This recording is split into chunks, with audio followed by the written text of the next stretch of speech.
Salut à tous les amis, j'espère que vous allez bien. On se retrouve aujourd'hui pour une nouvelle vidéo. Juste avant de commencer la vidéo, instant promotion, mon partenaire maillot met en avant des promotions pour des maillots, des répliques de bonne qualité. Si vous avez des questions, n'hésitez pas, c'est pas très cher, c'est de bonne qualité.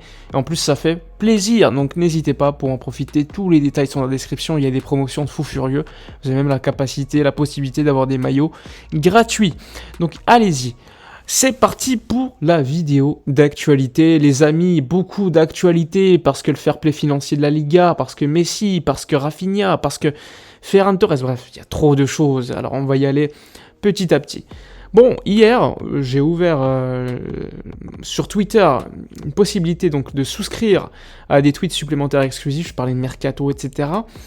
Et là, dinguerie, il se passe quoi? Je me rends compte qu'il y a une information qui sort d'un journaliste anglais qui te dit que Ferran Torres et Vlahovic, qui joue à la Juve, intéressent beaucoup Aston Villa. Bon, je me dis Aston Villa, mais c'est pas possible. Aston Villa, c'est le club qui piste Matteo Alemany pour devenir son directeur sportif. Donc là, je me dis, bon, c'est un journaliste anglais, il faut toujours prendre ses précautions avec ça, c'est pas sûr, surtout que dans l'article, il parle d'une offre de 60 millions d'euros.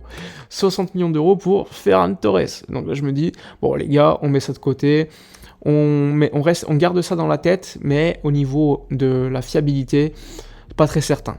Bon, finalement, le temps fait son temps, ça passe, je vais poser des questions, je me rends compte que, bon, en fait, le journaliste est super fiable, il est super considéré en Angleterre. Je parle avec des supporters d'Aston Villa qui me disent « Non, lui, il sort toujours des bonnes infos. » Je parle avec un journaliste anglais très réputé, il me dit « Non, t'inquiète pas, lui, c'est un bon journaliste. » Et là, je me dis « Non, c'est pas possible. Ferran Torres à 60 millions d'euros, une offre potentielle. » Je me dis « Voilà, mais dans quel monde on vit ?» Et là, je me dis « Quel plaisir. Quel plaisir si c'est vrai et si ça se fait. » Donc, je fais mes recherches, je demande à quelques journalistes. Et je me rends compte que oui, c'est réel. En plus, en janvier, je me rappelle, j'avais parlé à un journaliste qui m'avait dit que Ferran Torres intéressait beaucoup un club anglais. Mais moi, je pensais à des clubs, je sais pas, comme Arsenal ou autre, pas Aston Villa. Mais qu'il y avait une offre à l'époque qui avait été déposée. Donc là, je me dis, c'est peut-être la suite. Et donc, si en janvier, c'était bien Aston Villa, je me demande si Matteo Alemany n'avait pas décidé de partir il y a longtemps, ou tout simplement parce que c'est un hasard. Donc là, tu as deux possibilités qui se rencontrent. Donc Ferran Torres intéresse beaucoup Aston Villa, sachant qu'il ne faut pas l'oublier. Matteo Alemany, c'est lui qui voulait Ferran lorsqu'il était à City. Il ne faut pas oublier que c'est lui qui l'a lancé en équipe première de Valence à l'époque. Donc tout ça, c'est pas du hasard. Donc il ne faut pas oublier ça et le garder dans sa tête. Maintenant, aujourd'hui, ce qu'on sait, c'est qu'à peu près, logiquement, Ferran Torres, pour le moment, il ne veut pas quitter Barcelone, et je peux le comprendre. Néanmoins, on n'est que le 5 mai. Le 5 mai, il y a encore beaucoup de temps. On sait que Xavi va communiquer à certains joueurs qu'il faut partir, et que Ferran fait partie de ces joueurs. Donc je ne serais pas surpris que dans les prochaines semaines, on commence à demander à Ferran de partir pour l'Angleterre. Donc là aussi, il faudra suivre cela. Donc, sachant qu'en plus, si c'est une offre, moi si c'est une offre de 40 millions, déjà je suis content, c'est pour vous dire. Mais bon, on verra bien. Emery est espagnol, il aime beaucoup, je pense, Ferran. Il le connaît plutôt bien, donc à suivre, mais en tout cas, c'est intéressant, on garde ça dans la tête. Alors, le Barça a la possibilité de devenir champion lors du prochain match de championnat d'Espagne contre l'Espagnol de Barcelone qui aura lieu, je crois, dans un peu plus d'une semaine.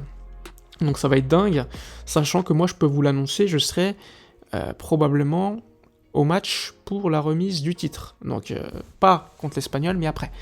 À voir lequel, mais je serai là.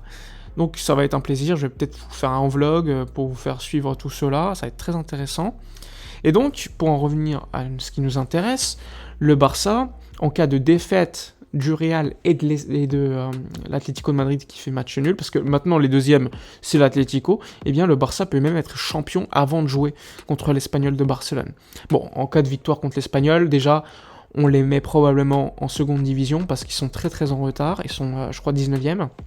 Donc ça c'est toujours un plaisir, en plus c'est un derby, et en plus tu peux gagner le titre. Donc là tu as tous les éléments qui se réunissent, il faut vraiment gagner pour les mettre au fond du trou, hein, l'Espagnol, les Pericos. Là. Bon, on revient à l'actualité du Barça. On entend beaucoup que le Barça doit baisser sa masse salariale de 200 millions d'euros. Bon, je vous ai déjà fait des vidéos pour vous expliquer qu'on n'était pas si loin du compte. Et là, il y a une news qui sort hier qui explique que le Barça a déjà baissé de 120 millions d'euros la masse salariale. Donc on arrive à peu près aux 200 millions, donc il manque 80. Et si vous vous rappelez bien, dans ma vidéo, je crois que je vous parlais de 35-40 millions d'euros qui manquaient, mais en prenant en compte les baisses de Busquets, de Jordi Alba, etc., etc. Donc on approche de ce chiffre de 200 millions d'euros qui te permettra d'être à l'équilibre du fair play financier et de pouvoir signer. Néanmoins, tu resteras, rassurez-vous, tout l'été à l'équilibre. Donc lorsque tu vas vouloir signer un joueur, tu vas dépasser. Donc à l'envers, il faudra se débarrasser, vendre, prêter, baisser des salaires à côté. Donc pour inscrire sur le 1 pour 1, pour dépenser 1 euro, on économise 1 euro. Parce que sinon tu dépasses, et là, bah, tu dois économiser je sais pas, 2,5 euros pour dépenser 1 euro, ce qui est beaucoup moins intéressant pour le Barça. Donc tout cela, c'est des éléments qui me font penser que le Barça l'été prochain va faire un mercato beaucoup plus intelligent que dépensier. Donc c'est pour ça que Gundogan, Inigo Martinez sont pistés, Messi, etc. Donc tout ça, c'est véritablement pour également baisser les dépenses du Barça. C'est obligé. Le Barça a beaucoup de dépenses et c'était nécessaire d'enfin entrer dans une politique d'austérité, parce que l'année dernière on était avec les deals économiques, mais ça t'a pas rassuré ni baissé les dépenses, ça t'a juste augmenté les revenus. Mais à un moment donné, il faut baisser les dépenses pour être stable et beaucoup plus sain à long terme, et là c'est le choix pris enfin par la direction, sinon tu entres dans un cercle vicieux à cause du fair play financier de la Liga. Chaque année était en dessous comme c'était le cas avant, donc là il faut vraiment prendre ces décisions, même si elles sont dures, comme la fermeture de Barça TV, etc., etc., mais c'est nécessaire. Donc voilà pour tout cela. Moi, je pense qu'en 2024, donc je pense que la saison où il y aura le nouveau stade, donc l'année prochaine, ça sera 2023-2024, on ne sera pas encore tranquille avec le fair play financier de la Liga. Néanmoins, lorsqu'il y aura la totale ouverture du stade, là, on sera tranquille. Moi, je pense que en 2024-2025, donc la saison dans 2 ans, le Barça pourra être tranquille avec le fair play financier de la Liga parce que le nouveau stade sera là, ouvert à sa pleine capacité, des nouveaux sponsors, des nouveaux revenus, etc. Une nouvelle, également, la valeur de l'actif du stade va gonfler dans les comptes, parce qu'aujourd'hui, le Camp Nou, il a une valeur dans les comptes qui est basse, parce qu'il a été amorti il y a 50 ans, donc c'est normal, mais avec un nouveau stade, eh ben, ton actif va augmenter. Donc tout cela, en fait, c'est nécessaire aussi pour les comptes du club, également pour le patrimoine du club, et surtout pour le fair play. Donc tout ça me fait dire que 2024-2025, on sera tranquille, donc l'été prochain, pas celui-là, on pourra avoir un mercato beaucoup plus intéressant.